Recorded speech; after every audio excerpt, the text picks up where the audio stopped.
यशोदा आणि नंद बाबा इकडे गोकुळ मध्ये वाट बघतात, आम्हाला संतान कधी होईल, संतान कधी होईल, संतान कधी होईल वाट बघतात. माझ्या मायो रात्री 12चा समय झाला. देवकीचा चेहरा वेगळाच वाटला. देवकीचा गर्भ तेजवान वाटला.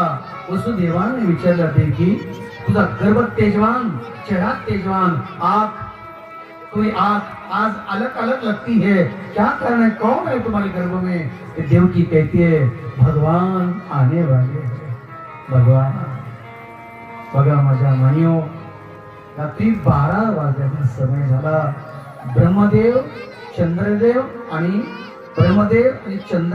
आणि सूर्यदेव दोघांची भांडण लागली. का? चंद्रदेव म्हणतात दिवसा 12 वाजता राम जन्माला आले, त्याचं दर्शन तू केलं. चंद्र म्हणतो आता रात्री 12 वाजता जन्माला आले माझे कृष्ण कन्हैया परमात्मा, मी दर्शन करणार, तू मागा हात. सूर्य म्हणला मी नाही मागा हात. ना दोघांची भांडण लागली.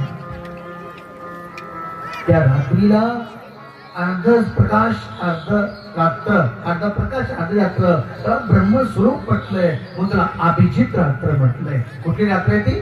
अभिजित रात्र, अभिजित मुहूर्त. ब्राह्मण बघायचं असलं ना, बघा ब्राह्मण काय म्हणतो, अभिजित मुहूर्त चांगला आहे.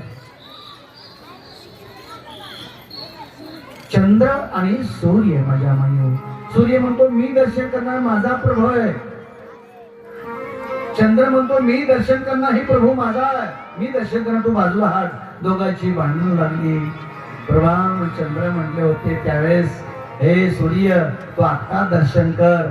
म्हणजे चंद्र तू माझा एक, मी दुपार युगामध्ये येतो, कृष्ण कन्हैया बनतो, मग चंद्र तू दर्शन कर.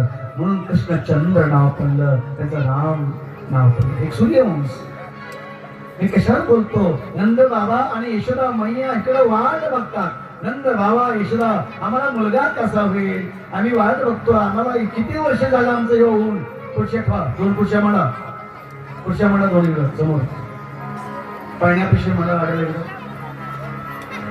माझ्या माताओ बोले नंद बाबा की, यशोदा मैया की, नंद बाबा की, यशोदा मैया की.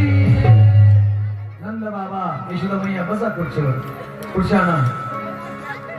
यशोदा बाबा आणि नंद बाबा आले. माझ्या माताओ यशोदा बाबा आणि नंद बाबा म्हणायचे आमच्या पदरात कसं बालक होणार. म्हटलं गोकुळ मध्ये वाट बघायचे. माझ्या मान्यो रात्री 12चा समय, रात्री 12चा समय, वार बुधवार.